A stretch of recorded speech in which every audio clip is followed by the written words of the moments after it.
ನಮಸ್ಕಾರಗಳಿದೆ. ಈ ವಿಡಿಯೋದಲ್ಲಿ ಇವತ್ತು ನಮ್ಮ ಮಾರ್ಕೆಟ್ ಅಲ್ಲಿ ಸುದ್ದಿಯಲ್ಲಿರುವಂತಹ ಷೇರುಗಳ ಬಗ್ಗೆ ತಿಳ್ಕೊಳ್ಳೋಣ. ಹಾಗೆ ಇವತ್ತಿನ ನಮ್ಮ ಮಾರ್ಕೆಟ್ ಪರ್ಫಾರ್ಮೆನ್ಸ್ ಬಗ್ಗೆ ನಮ್ಮ ಗಿಫ್ಟ್ ನಿಫ್ಟಿ ಯಾವ ಇಂಡಿಕೇಶನ್ ಕೊಡ್ತಾ ಇದೆ, ಏಷ್ಯನ್ ಮಾರ್ಕೆಟ್ಸ್ ಯಾವ ರೀತಿ ಟ್ರೇಡ್ ಆಗ್ತಿದೆ, ಪಾಸಿಟಿವ್ ಇದೆಯಾ ನೆಗೆಟಿವ್ ಇದೆಯಾ, ಇದ್ರ ಬಗ್ಗೆ ಕೂಡ ಒಂದಷ್ಟು ವಿಷಯವನ್ನ ತಿಳ್ಕೊಳ್ಳೋಣ. ಮುಂದುವರಿಯ ಮುಂಚೆ ಡಿಸ್ಕ್ಲೇಮರ್ ಕೊಡ್ಲಿಕ್ಕೆ ಇಷ್ಟಪಡ್ತೇನೆ. ಇಲ್ಲಿ ಕವರ್ ಮಾಡ್ತಿರುವಂತಹ ಯಾವುದೇ ಸ್ಟಾಕ್ ಅನ್ನು ಕೂಡ ರೆಕಮೆಂಡ್ ಮಾಡ್ತಿಲ್ಲ. ನೀವು ಫರ್ದರ್ ಸ್ಟಡಿ ಡಿಸಿಷನ್ ತಗೊಳ್ಬಹುದು. ಆಸ್ ಎ ಎಜುಕೇಶನಲ್ ಪರ್ಪಸ್ ನಾನು ವಿಡಿಯೋವನ್ನು ಮುಂತರ್ತಾ ಇದ್ದೀನಿ. ಹಾಗೆ ನೀವೇನಾದ್ರೂ ಇಲ್ಲಿವರೆಗೂ ನಮ್ಮ ಇನ್ಸ್ಟಾಗ್ರಾಮ್ ಹಾಗೂ ಫೇಸ್ಬುಕ್ ಅಕೌಂಟ್ ಗಳನ್ನ ಫಾಲೋ ಮಾಡ್ತಿಲ್ಲ ಅಂತಂದ್ರೆ ಇವುಗಳ ಲಿಂಕ್ ನಿಮ್ಗೆ ಡಿಸ್ಕ್ರಿಪ್ಷನ್ ಅಲ್ಲಿ ಸಿಗುತ್ತೆ. ಹಾಗೆ ಚಾನಲ್ ಡಿಸ್ಕ್ರಿಪ್ಷನ್ ಅಲ್ಲೂ ಕೂಡ ಲಿಂಕ್ ಇರುತ್ತೆ. ಇನ್ ಕೇಸ್ ನೀವು ಇಲ್ಲಿವರೆಗೂ ಫಾಲೋ ಮಾಡಿಲ್ಲ ಅಂತಂದ್ರೆ ಇಲ್ಲಿ ಮೋರ್ ಮೇಲೆ ಕ್ಲಿಕ್ ಮಾಡಿದ್ರೆ ಕೆಳಗಡೆ ಲಿಂಕ್ ಸಿಗುತ್ತೆ, ಫಾಲೋ ಮಾಡಬಹುದು. ಇವನ್ ವಾಟ್ಸ್ಆಪ್ ಚಾನಲ್ ನ ಲಿಂಕ್ ಕೂಡ ಇಲ್ಲಿದೆ. ಇನ್ ಕೇಸ್ ನಮ್ಗೆ ಏನಾದ್ರು ಯೂಟ್ಯೂಬ್ ಅಲ್ಲಿ ವಿಡಿಯೋಗಳನ್ನ ಅಪ್ಲೋಡ್ ಮಾಡ್ಲಿಕ್ಕೆ ಸಮಸ್ಯೆಗಳಾದ್ರೆ ಇನ್ಸ್ಟಾಗ್ರಾಮ್ ಹಾಗೂ ಫೇಸ್ಬುಕ್ ಅಲ್ಲಿ ಅಪ್ಡೇಟ್ ಗಳು ನಿಮ್ಗೆ ಸಿಗುತ್ತೆ. ಹಾಗಾಗಿ ಅಪ್ಡೇಟ್ ಗಳು ಬೇಕು ಅನ್ನೋರು ಎರಡು ಚಾನಲ್ ಗಳನ್ನ ಮಿಸ್ ಮಾಡದೆ ಫಾಲೋ ಮಾಡಿ. ಇನ್ನು ಮೊದಲಿಗೆ ಅಮೆರಿಕದ ಮಾರ್ಕೆಟ್ ನ ನಿನ್ನೆಯ ಪರ್ಫಾರ್ಮೆನ್ಸ್ ಅನ್ನು ನಾವು ನೋಡೋದಾದ್ರೆ ಡೌ ಜೋನ್ಸ್ ಅಲ್ಲಿ ನೋಡಬಹುದು 0.45% ಅಥವಾ 228 ಪಾಯಿಂಟ್ಸ್ ಪಾಸಿಟಿವ್ ಅಲ್ಲಿ ಪರ್ಫಾರ್ಮೆನ್ಸ್ ನೋಡಲಿಕ್ಕೆ ಸಿಕ್ಕಿದೆ. ವಾಲಟಿಲಿಟಿ ನೋಡಬಹುದು ಯಾವ ರೀತಿ ಇದೆ ಅಂತ. ಮೊದಲಿಗೆ ಗ್ಯಾಪ್ ಡೌನ್ ಅಲ್ಲಿ ಓಪನ್ ಆಗಿದೆ, ಸಡನ್ ಸ್ಪೈಕ್ ಆಗಿದೆ, ಮತ್ತೆ ಅಷ್ಟೇ ಫಾಸ್ಟ್ ಆಗಿ ಕೆಳಗಡೆ ಬಿದ್ದಿದೆ ಕೂಡ. ಮತ್ತೆ ಇಲ್ಲಿ ಸ್ವಲ್ಪ ಹೊತ್ತು ಸೇಮ್ ರೇಂಜ್ ಅಲ್ಲಿ ಟ್ರೇಡ್ ಆಗಿ ಮತ್ತೆ ಒಂದು ಸ್ಪೈಕ್ ಕಂಡು ಬಂದಿದೆ, ಮತ್ತೆ ಆಲ್ಮೋಸ್ಟ್ ಅದೇ ರೇಂಜ್ ಅಲ್ಲಿ ಟ್ರೇಡ್ ಆಗಿ ಕ್ಲೋಸಿಂಗ್ ಅನ್ನ ಕೊಟ್ಟಿದೆ. ಒಳ್ಳೆ ಪರ್ಫಾರ್ಮೆನ್ಸ್ ಇದೆ.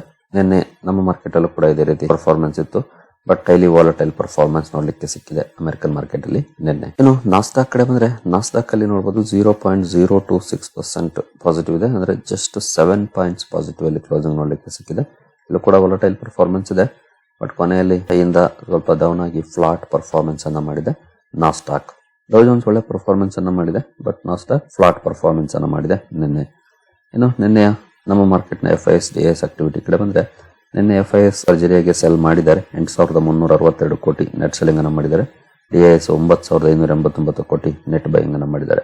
ಅಂದ್ರೆ block deal bulk deal maybe ದೊಡ್ಡ ಪ್ರಮಾಣದಲ್ಲಿ ಆಗಿರುತ್ತೆ. ಹಾಗಾಗಿನೇ ದೊಡ್ಡ ಪ್ರಮಾಣದಲ್ಲಿ ಬೈಯಿಂಗ್ ಅಂಡ್ ಸೆಲ್ಲಿಂಗ್ ನಡೆದಿದೆ ನಿನ್ನೆ FIS ಹಾಗೂ DIS ಕಡೆಯಿಂದ. ಇನ್ನು ಮಿಡ್ಲ್ ಈಸ್ಟ್ ಕಡೆಯಿಂದ ಬಂದಿರುವಂತಹ ಒಂದು ಸುದ್ದಿಯನ್ನು ನೋಡೋದಾದ್ರೆ Iran says it struck US linked targets after oil tanker communications tower attacks. America Iran oil tanker ಹಾಗೂ ಕಮ್ಯುನಿಕೇಶನ್ ಟವರ್ ಮೇಲೆ ಅಟ್ಯಾಕ್ ಮಾಡಿದೆ. ಅದಾದ ನಂತರ ಅವರು ರಿಟಾಲಿಯೇಟರಿ ಅಟ್ಯಾಕ್ ಅನ್ನ ಮಾಡಿದ್ದಾರೆ. ಅಂದ್ರೆ IRGC ಅಮೆರಿಕ ಲಿಂಕ್ಡ್ ಟಾರ್ಗೆಟ್ಸ್ ಏನಿದಾವೆ ಅವುಗಳ ಮೇಲೆ ಅಟ್ಯಾಕ್ ಅನ್ನ ಮಾಡಿದ್ದಾರೆ. ಈ ಬಗ್ಗೆ ಸುದ್ದಿ ಬಂದಿದೆ. ಇದೇನು ಅಷ್ಟು ಒಳ್ಳೆಯ ಬೆಳವಣಿಗೆ ಅಲ್ಲ. ಈ ರೀತಿ ಅಟ್ಯಾಕ್ಸ್ ಮತ್ತೆ ರೀಸ್ಟಾರ್ಟ್ ಆಗೋದು. ಮೊನ್ನೆ ತಾನೇ ನೋಡಿದ್ವಿ 60 ದಿನಗಳ ಸೀಸ್ ಫೈರ್ ಅನೌನ್ಸ್ ಆಗ್ಬೋದು ಅಂತ. ಬಟ್ ಅದಕ್ಕೆ ಸಂಬಂಧಪಟ್ಟಂತೆ ಯಾವುದೇ ಅಪ್ಡೇಟ್ ಗಳು ಇನ್ನು ಮತ್ತೆ ಬಂದಿಲ್ಲ. ಈ ರೀತಿ ಸಾಕಷ್ಟು ಸುದ್ದಿಗಳು ಬರ್ತಾ ಇರ್ತವೆ, ಬಟ್ ಫೈನಲ್ ಡೀಲ್ ಅಂತೂ ಆಗ್ತಾನೆ ಇಲ್ಲ ಈ ವಿಚಾರದಲ್ಲಿ. ಇನ್ನು ಕ್ರೂಡ್ ಅಲ್ಲಿ ಯಾವ ರೀತಿ ಪರ್ಫಾರ್ಮೆನ್ಸ್ ಇದೆ ಅಂತ ನೋಡೋದಾದ್ರೆ ಸದ್ಯದ ಮಟ್ಟಿಗೆ ಮೋರ್ ದನ್ 1% ಪಾಸಿಟಿವ್ ಅಲ್ಲಿ ಕ್ರೂಡ್ ಟ್ರೇಡ್ ಆಗ್ತಾ ಇದೆ. ನಿನ್ನೆ ಒಂದಷ್ಟು ಡೌನ್ ಪರ್ಫಾರ್ಮೆನ್ಸ್ ಇತ್ತು, ಕೊನೆ ಹಂತದಲ್ಲಿ ಸ್ವಲ್ಪ ಅಪ್ ಕೂಡ ಆಗಿತ್ತು. ಈಗ ಸದ್ಯದ ಮಟ್ಟಿಗೆ 1.2% ಅಪ್ ಅಲ್ಲಿ ಟ್ರೇಡ್ ಆಗ್ತಿದೆ. ಅಂದ್ರೆ ಆಲ್ಮೋಸ್ಟ್ 97 ಕ್ರಾಸ್ ಮಾಡಿದೆ ಮತ್ತೆ ಕ್ರೂಡ್. ಬಟ್ ಸೇಮ್ ರೇಂಜ್ ಅಲ್ಲಿ ಆ ಕಡೆ ಈ ಕಡೆ ಹೋಗ್ತಾ ಇದೆ. 90 to 110 ಈ ಮಧ್ಯೆ ಟ್ರೇಡ್ ಆಗ್ತಾ ಇದೆ ಕ್ರೂಡ್. ಅಟ್ಲೀಸ್ಟ್ 70-80 ಗಾದ್ರೂ ಬಂದ್ರೆ ಸ್ವಲ್ಪ ರಿಲೀಫ್ ಅನ್ಸ್ಬೋದು. ಬಟ್ ಸದ್ಯದ ಮಟ್ಟಿಗೆ ಆ ರೀತಿಯ ಡೆವಲಪ್ಮೆಂಟ್ಸ್ ಕಾಣ್ತಾ ಇಲ್ಲ. ಏನು ಕ್ರೂಡ್ ಅಲ್ಲಿ ಸ್ವಲ್ಪ ಮಟ್ಟಿಗೆ ಪಾಸಿಟಿವ್ ಪರ್ಫಾರ್ಮೆನ್ಸ್ ಬರ್ಲಿಕ್ಕೆ ಮೇ ಬಿ ಈ ಸ್ಟೇಟ್ಮೆಂಟ್ ಕೂಡ ಕಾರಣ ಆಗಿರ್ಬೋದು. ನೋಡಬಹುದು, global economy could enter red zone if strait of Hormuz remains disrupted warns IES Fatih Birol. IEA ಅಂದ್ರೆ ಇಂಟರ್ನ್ಯಾಷನಲ್ ಎನರ್ಜಿ ಏಜೆನ್ಸಿಯ ಪರ್ಸನ್ ಇವರುಗಳು ವಾರ್ನ್ ಮಾಡ್ತಿದ್ದಾರೆ. In case strait of Hormuz ಇದೇ ರೀತಿ ಕ್ಲೋಸ್ ಆಗಿದ್ರೆ ತುಂಬಾ ದಿನ ಗ್ಲೋಬಲ್ ಎಕಾನಮಿ ರೆಡ್ ಝೋನ್ ಗೆ ಬರಬಹುದು ಅಂತ. ಖಂಡಿತ ಇದು ಎಕ್ಸ್ಪೆಕ್ಟೆಡ್, ಅನ್ಎಕ್ಸ್ಪೆಕ್ಟೆಡ್ ಏನಲ್ಲ. ಆಲ್ಮೋಸ್ಟ್ ಎಲ್ರಿಗೂ ಕೂಡ ಗೊತ್ತಿರುವಂತದ್ದೇ. ಯಾಕಂದ್ರೆ 50% ಎನರ್ಜಿ ಸಪ್ಲೈ ಇದೆ ಸ್ಟ್ರೈಟ್ ನಿಂದ ಆಗುತ್ತೆ. ಹಾಗಾಗಿ ಅಲ್ಲಿ ತುಂಬಾ ದಿನ ಸಮಸ್ಯೆಗಳು ಇದೆ ಅಂತಂದ್ರೆ ಒಂದು ಬೇರೆ ದಾರಿಗಳನ್ನ ಹುಡುಕೊಳ್ಬೇಕು. ಅದಕ್ಕೆ ಸಾಕಷ್ಟು ಸಮಯ ತಗೊಳುತ್ತೆ. ಹಾಗಾಗಿ ಸಮಸ್ಯೆಗಳಂತೂ ಕಟ್ಟಿಟ್ಟ ಬುತ್ತಿ. ಬೇಗ ಈ ಸಮಸ್ಯೆಗೆ ಒಂದು ಪರಿಹಾರ ಸಿಕ್ಕರೆ ಎಲ್ರಿಗೂ ಒಳ್ಳೇದು. ಇನ್ನು ಡಿಸ್ಕ್ರಿಪ್ಷನ್ ಅಲ್ಲಿ ಅಕೌಂಟ್ ಅನ್ನು ಓಪನ್ ಮಾಡ್ಕೊಳ್ಳುವಂತ ಲಿಂಕ್ ಇರುತ್ತೆ. ಅಕೌಂಟ್ ಅನ್ನು ಓಪನ್ ಮಾಡ್ಕೊಳ್ಬಹುದು. ನಿಮ್ಗೆ ಏನಾದ್ರು ಹೂಡಿಕೆಗೆ ಸಂಬಂಧಪಟ್ಟಂತೆ ಸಪೋರ್ಟ್ ಬೇಕು ಅಂತಂದ್ರೆ ಹೇಳಿರುವಂತಹ ನಂಬರ್ ಗಳ ಮೂಲಕ ನಮ್ಮ ಟೀಮ್ ನ ಕಾಂಟ್ಯಾಕ್ಟ್ ಮಾಡಬಹುದು. ಬಟ್ ಇಲ್ಲಿ ಸಪೋರ್ಟ್ ಸಿಗ್ಬೇಕು ಅಂದ್ರೆ ಕಂಡೀಷನ್ಸ್ ಇರುತ್ತೆ. ನೀವು ನಮ್ಮ ಮೂಲಕ ಅಕೌಂಟ್ ಅನ್ನು ಓಪನ್ ಮಾಡ್ಕೊಂಡಿರ್ಬೇಕಾಗತ್ತೆ. ಹಾಗಾಗಿ ಅಕೌಂಟ್ ಅನ್ನು ಓಪನ್ ಮಾಡ್ಕೊಂಡು ಸಂಪರ್ಕ ಮಾಡಬಹುದು. ಡಿಸ್ಕ್ರಿಪ್ಷನ್ ಅಲ್ಲಿ ಲಿಂಕ್ ಇದೆ, ಓಪನ್ ಮಾಡ್ಕೊಳ್ಳಿ. ಇನ್ನು ಸಿಲ್ವರ್ ಗೆ ಸಂಬಂಧಪಟ್ಟಂತೆ ಸರ್ಕಾರ ಒಂದು ಸುದ್ದಿಯನ್ನ ಕೊಟ್ಟಿದೆ.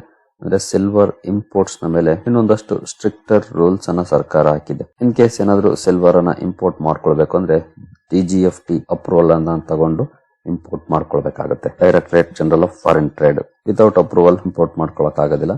ಒಟ್ಟಿನಲ್ಲಿ ಒಂದಷ್ಟು ಕರ್ಬ್ಸ್ ಅನ್ನ ಹಾಕ್ತಾ ಇದೆ ಸರ್ಕಾರ. ಅವಶ್ಯಕತೆ ಇದ್ರೆ ಮಾತ್ರ ಇಂಪೋರ್ಟ್ ಮಾಡ್ಕೊಳ್ಳಿ ಅಂತ.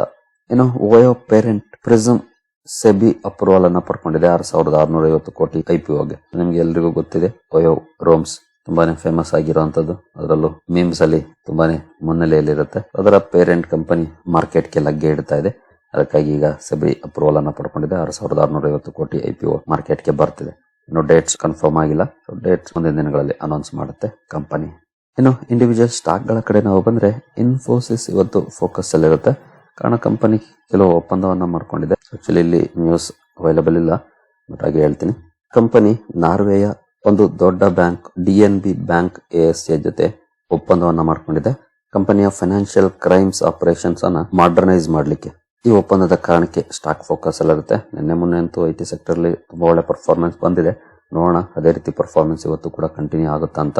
ಇನ್ಫೋಸಿಸ್ಗೆ ಸಂಬಂಧಪಟ್ಟಂತೆ ಇಂಡಿವಿಜುವಲ್ ಸುದ್ದಿ ಕೂಡ ಇದೆ, ವಾಚ್ ಮಾಡಬಹುದು ಯಾವ ರೀತಿ ಇರುತ್ತೆ ಇವತ್ತು ಇನ್ಫೋಸಿಸ್ ಅಲ್ಲಿ ಪರ್ಫಾರ್ಮೆನ್ಸ್ ಅಂತ. ನಿನ್ನೆ ಅಂತೂ more than 5% ಪಾಸಿಟಿವ್ ಅಲ್ಲಿ ಪರ್ಫಾರ್ಮೆನ್ಸ್ ಅನ್ನ ಮಾಡಿದೆ.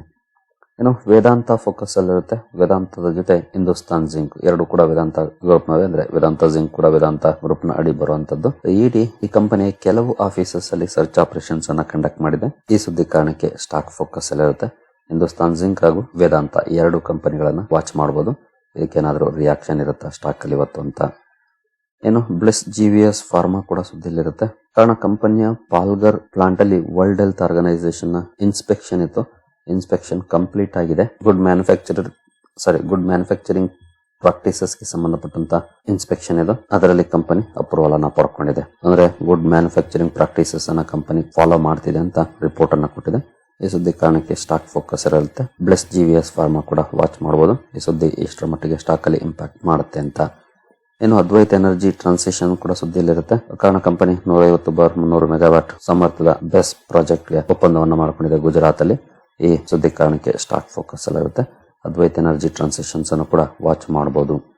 ಜಾನ್ ಕಾಕ್ರೆಲ್ ಇಂಡಿಯಾ ಲಿಮಿಟೆಡ್ ಕೂಡ ಸುದ್ದಿಯಲ್ಲಿರುತ್ತೆ. ಕಾರಣ ಕಂಪನಿಗೆ JSW ವಿಜಯನಗರ್ ಮೆಟಾಲಿಕ್ಸ್ ಇಂದ 1200 ರಿಂದ 1300 ಕೋಟಿವರೆಗಿನ ಆರ್ಡರ್ ಸಿಕ್ಕಿದೆ.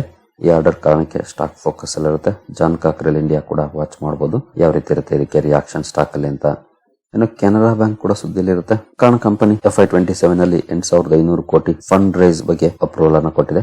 ವಯಾ ಡೆಟ್ ಇನ್ಸ್ಟ್ರೂಮೆಂಟ್ಸ್ ಮೂಲಕ 8500 ಕೋಟಿ ಫಂಡ್ ರೈಸ್ ಮಾಡುವಂತ ನಿರ್ಧಾರವನ್ನು ಮಾಡಿದೆ. ಈ ಒಂದು ಸುದ್ದಿ ಕಾರಣಕ್ಕೆ ಸ್ಟಾಕ್ ಫೋಕಸ್ ಅಲ್ಲಿರುತ್ತೆ. ಕೆನರಾ ಬ್ಯಾಂಕ್ ಅನ್ನು ಕೂಡ ವಾಚ್ ಮಾಡಬಹುದು ಇದಕ್ಕೇನಾದ್ರೂ ರಿಯಾಕ್ಷನ್ ಇರುತ್ತಾ ಸ್ಟಾಕ್ ಅಲ್ಲಿ ಅಂತ. ಇನ್ನು ಕಾನ್ಕಾರ್ಡ್ ಬಯೋಟೆಕ್ ಕೂಡ ಸುದ್ದಿಯಲ್ಲಿರುತ್ತೆ. US FDA ಇಂದ ಕಂಪನಿಗೆ ಅಂಡ ಅಪ್ರೂವಲ್ ಸಿಕ್ಕಿದೆ. ANDA ಒಂದು ಪೇಡಿಯಾಟ್ರಿಕ್ ಡ್ರಗ್, ಅಂದ್ರೆ ಮಕ್ಕಳಿಗೆ ಯೂಸ್ ಮಾಡುವಂತದ್ದು. ಇದಕ್ಕೆ ಸಂಬಂಧಪಟ್ಟಂತೆ ಅಪ್ರೂವಲ್ ಸಿಕ್ಕಿದೆ. ಈ ಸುದ್ದಿ ಕಾರಣಕ್ಕೆ ಕಾನ್ಕಾರ್ಡ್ ಬಯೋಟೆಕ್ ಫೋಕಸ್ ಅಲ್ಲಿರುತ್ತೆ. ಸ್ಟಾಕ್ ಅನ್ನ ವಾಚ್ ಮಾಡಬಹುದು. ಇನ್ನು Adani ports and special economic zone ಕೂಡ ಫೋಕಸ್ ಅಲ್ಲಿರುತ್ತೆ. ಕಾರಣ company cargo volumes data release ಮಾಡಿದೆ. ಇಯರ್ ಆನ್ ಇಯರ್ ಮೇನಲ್ಲಿ 19% ರೈಸ್ ಆಗಿದೆ. ಕಾರ್ಗೋ ವಾಲ್ಯೂಮ್ ಹ್ಯಾಂಡಲ್ಸ್ ಚೆನ್ನಾಗಿ ರೈಸ್ ಆಗಿದೆ. ಹಿಂದಿನ ವರ್ಷಕ್ಕೆ ಕಂಪೇರ್ ಮಾಡಿದ್ರೆ 19% ಜಾಸ್ತಿ ಆಗಿದೆ. ಈ ಸದ್ಯ ಕಾರಣಕ್ಕೆ ಸ್ಟಾಕ್ ಫೋಕಸ್ ಅಲ್ಲಿರುತ್ತೆ. ಅದಾನಿ ಪೋರ್ಟ್ಸ್ ಅನ್ನು ಕೂಡ ವಾಚ್ ಮಾಡಬಹುದು. ಇನ್ನು ಆನಂದ್ ರತಿ ವೆಲ್ತ್ ಫೋಕಸ್ ಅಲ್ಲಿರುತ್ತೆ. ಕಾರಣ ಕಂಪನಿ ಈ ಹಿಂದೆ ಬೋನಸ್ ಅನ್ನು ಅನೌನ್ಸ್ ಮಾಡಿತ್ತು. ಇವತ್ತು ಎಕ್ಸ್ ಡೇಟ್ ಆಗಿರುತ್ತೆ ಬೋನಸ್ಗೆ.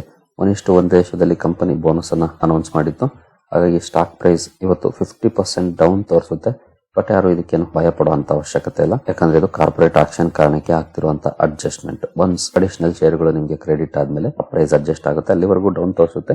ಬಟ್ ಯಾರು ಭಯ ಪಡುವಂತ ಅವಶ್ಯಕತೆ ಏನಿಲ್ಲ. ಎಕ್ಸ್ ಡೇಟ್ ಆಗಿರೋದ್ರಿಂದ ಇವತ್ತು ಸ್ಟಾಕ್ ಪ್ರೈಸ್ ಅಡ್ಜಸ್ಟ್ ಆಗುತ್ತೆ. ಇಲ್ಲಿದೆ ನೋಡಬಹುದು. X date 3/6/2026 bonus 1:1 ರೇಷಿಯೋದಲ್ಲಿ. ಅಡ್ಜಸ್ಟ್ಮೆಂಟ್ ನಂತರ ಸ್ಟಾಕ್ ಅಲ್ಲಿ ಯಾವ ರೀತಿ ಪರ್ಫಾರ್ಮೆನ್ಸ್ ಬರುತ್ತೆ ಅನ್ನೋದನ್ನ ವಾಚ್ ಮಾಡಬಹುದು ಆನಂದ್ ರತಿ ವೆಲ್ತ್ ಅಲ್ಲಿ. ಇನ್ನು ಆಲ್ಕೆಮ್ ಲ್ಯಾಬೊರೇಟರೀಸ್ ಕೂಡ ಸುದ್ದಿಲಿರುತ್ತೆ. ಕಾರಣ ಕಂಪನಿಯಲ್ಲಿ ನಿನ್ನೆ ಬ್ಲಾಕ್ ಡೀಲ್ಸ್ ಆಗಿದೆ. ಸುಮಾರು 950 ಕೋಟಿ ಬ್ಲಾಕ್ ಡೀಲ್ಸ್ ಆಗಿದೆ. ಹಲವು ಗ್ಲೋಬಲ್ ಇನ್ವೆಸ್ಟರ್ಸ್ ಸ್ಟೇಕ್ ಅನ್ನು ತಗೊಂಡಿದ್ದಾರೆ. ಜೊತೆಗೆ ICICI ಪ್ರುಡೆನ್ಶಿಯಲ್ ಮ್ಯೂಚುವಲ್ ಫಂಡ್ ತಗೊಂಡಿದೆ, HDFC ಮ್ಯೂಚುವಲ್ ಫಂಡ್ ತಗೊಂಡಿದ್ದಾರೆ, DSP, ಪರಿಬಾಸ್ ಹೀಗೆ ಹಲವರು ತಗೊಂಡಿದ್ದಾರೆ. ಹಲವು ಗ್ಲೋಬಲ್ ಕಂಪನೀಸ್ ಮಾರಾಟ ಮಾಡಿದ್ದಾರೆ. ಈ ಸುದ್ದಿ ಕಾರಣಕ್ಕೆ ಸ್ಟಾಕ್ ಫೋಕಸ್ ಅಲ್ಲಿರುತ್ತೆ. ಆಲ್ಕೆಮ್ ಲ್ಯಾಬೊರೇಟರೀಸ್ ಅನ್ನು ಕೂಡ ವಾಚ್ ಮಾಡಬಹುದು. ನಂತರ NHPC ಸುದ್ದಿಯಲ್ಲಿರುತ್ತೆ. ಸರ್ಕಾರ ಮೊನ್ನೆ YFS ಅನ್ನು ಅನೌನ್ಸ್ ಮಾಡಿತ್ತು. YFS ಗೆ ತುಂಬಾ ಒಳ್ಳೆ ರಿಯಾಕ್ಷನ್ ಬಂದಿದೆ. 3.47 ಟೈಮ್ಸ್ ಸಬ್ಸ್ಕ್ರಿಪ್ಷನ್ ಆಗಿದೆ ಅನ್ನುವಂತ ಸುದ್ದಿ ಬಂದಿದೆ. ಈ ಸುದ್ದಿ ಕಾರಣಕ್ಕೆ NHPC ಅನ್ನು ಕೂಡ ವಾಚ್ ಮಾಡಬಹುದು. ಸ್ಟಾಕ್ ಅಲ್ಲಿ ಯಾವ ರೀತಿ ಪರ್ಫಾರ್ಮೆನ್ಸ್ ಇರುತ್ತೆ ಅಂತ. ಇನ್ನು ರಿಸಲ್ಟ್ ಗಳ ಕಡೆ ಬಂದ್ರೆ ಕೆಲವು ಕಂಪನಿಗಳ ರಿಸಲ್ಟ್ ಇದೆ ಇವತ್ತು. ಇವುಗಳನ್ನು ಕೂಡ ವಾಚ್ ಮಾಡಬಹುದು. ಇನ್ನು ಗ್ಲೋಬಲ್ ಮಾರ್ಕೆಟ್ ಗಳು ಯಾವ ರೀತಿ ಪರ್ಫಾರ್ಮ್ ಮಾಡ್ತಿದ್ದಾವೆ ಅಂತ ನೋಡೋದಾದ್ರೆ especially Asian markets. Gift Nifty ಸದ್ಯದ ಮಟ್ಟಿಗೆ 31 ಪಾಯಿಂಟ್ಸ್ ಡೌನ್ ಅಲ್ಲಿ ಟ್ರೇಡ್ ಆಗ್ತಾ ಇದೆ. ನಿಕ್ಕೈಯಲ್ಲಿ ಒಳ್ಳೆ ಪರ್ಫಾರ್ಮೆನ್ಸ್ ಇದೆ. more than 2% ಪಾಸಿಟಿವ್ ಇದೆ. ಸ್ಟ್ರೈಟ್ ಟೈಮ್ಸ್ ಕೂಡ ಪಾಸಿಟಿವ್ ಇದೆ. ಹ್ಯಾಂಗ್ಸೆಂಗ್ 1% ನೆಗೆಟಿವ್ ಇದೆ. ತೈವಾನ್ ವೇಟೆಡ್ ನಿಯರ್ಲಿ 2% ಪಾಸಿಟಿವ್ ಇದೆ. ಶಾಂಘೈ ಕಂಪೋಸಿಟ್ ಕೂಡ ಸ್ವಲ್ಪ ಮಟ್ಟಿಗೆ ಪಾಸಿಟಿವ್ ಇದೆ. ಜಕಾರ್ತಾ ಕಂಪೋಸಿಟ್ ಇದು ನಿನ್ನೆ ಪರ್ಫಾರ್ಮೆನ್ಸ್, ಇವತ್ತಿನ ಓಪನ್ ಆಗಿಲ್ಲ. ಅಂದ್ರೆ ಏಷ್ಯನ್ ಮಾರ್ಕೆಟ್ಸ್ ಪಾಸಿಟಿವ್ ಇದೆ. ಬಟ್ ಹ್ಯಾಂಗ್ಸೆಂಗ್ ಮಾತ್ರ ಸ್ವಲ್ಪ ನೆಗೆಟಿವ್ ಅಲ್ಲಿ ಟ್ರೇಡ್ ಆಗ್ತಾ ಇದೆ. GIFT Nifty slight negative performance ಅನ್ನ ಮಾಡ್ತಾ ಇದೆ.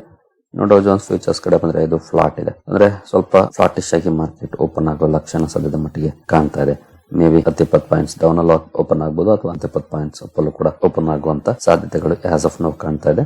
So let's hope for the best. ಇನ್ನು ಕ್ರೂಡ್ ಕಡೆ ಬಂದ್ರೆ ಸದ್ಯದ ಮಟ್ಟಿಗೆ ಕ್ರೂಡ್ ಅಲ್ಲಿ 1% ಪಾಸಿಟಿವ್ ಪರ್ಫಾರ್ಮೆನ್ಸ್ ಇದೆ. ಗೋಲ್ಡ್ 0.31% ಡೌನ್ ಅಲ್ಲಿ ಟ್ರೇಡ್ ಆಗ್ತಾ ಇದೆ. USD INR ನಿನ್ನೆ INR ವೀಕ್ ಆಗಿದೆ 0.28%. ನೋಡೋಣ ಇವತ್ತೇನಾದ್ರೂ ಸ್ಟ್ರಾಂಗ್ ಪರ್ಫಾರ್ಮೆನ್ಸ್ ಅನ್ನ ಮಾಡುತ್ತಾ ಅಂತ. ಸೊ ಸದ್ಯದ ಮಟ್ಟಿಗೆ ಫ್ಲಾಟಿಶ್ ನೆಗೆಟಿವ್ ಇದೆ GIFT Nifty, but Asian cues ಚೆನ್ನಾಗಿದೆ. ನೋಡೋಣ ಯಾವ ರೀತಿ ಇರುತ್ತೆ ಪರ್ಫಾರ್ಮೆನ್ಸ್ ಇವತ್ತು ಮಾರ್ಕೆಟ್ ಅಲ್ಲಿ ಅಂತ. ಸರಿಗಳಿರಿ, ಈ ಎಲ್ಲ ಅಪ್ಡೇಟ್ಸ್ ನಿಮಗೆ ಇಷ್ಟ ಆಗಿದೆ ಅಂದ್ಕೊಳ್ತೀನಿ. ಹಾಗೆ ಡಿಸ್ಕ್ರಿಪ್ಷನ್ ಅಲ್ಲಿ ಅಕೌಂಟ್ ಅನ್ನು ಓಪನ್ ಮಾಡ್ಕೊಳ್ಳುವಂತ ಲಿಂಕ್ ಇದೆ, ಅಕೌಂಟ್ ಅನ್ನು ಓಪನ್ ಮಾಡ್ಕೊಳ್ಳಿ. ಜೊತೆಗೆ ನಮ್ಮ ಇನ್ಸ್ಟಾಗ್ರಾಮ್ ಹಾಗೂ ಫೇಸ್ಬುಕ್ ಅಕೌಂಟ್ ಕೂಡ ಫಾಲೋ ಮಾಡಿ. ಇನ್ ಕೇಸ್ ಇಲ್ಲಿ ವಿಡಿಯೋಗಳನ್ನ ಅಪ್ಲೋಡ್ ಮಾಡಲಿಕ್ಕೆ ಸಮಸ್ಯೆ ಆದ್ರಿಂದ ಯೂಟ್ಯೂಬ್ ಅಲ್ಲಿ ನಿಮಗೆ ಅಪ್ಡೇಟ್ಗಳು ಸಿಗುತ್ತೆ. ಸರಿಗಳಿರಿ, ಮುಂದಿನ ವಿಡಿಯೋದಲ್ಲಿ ಸಿಗೋಣ. ಅಲ್ಲಿವರೆಗೂ ಜೈ ಹಿಂದ್, ಜೈ ಕರ್ನಾಟಕ.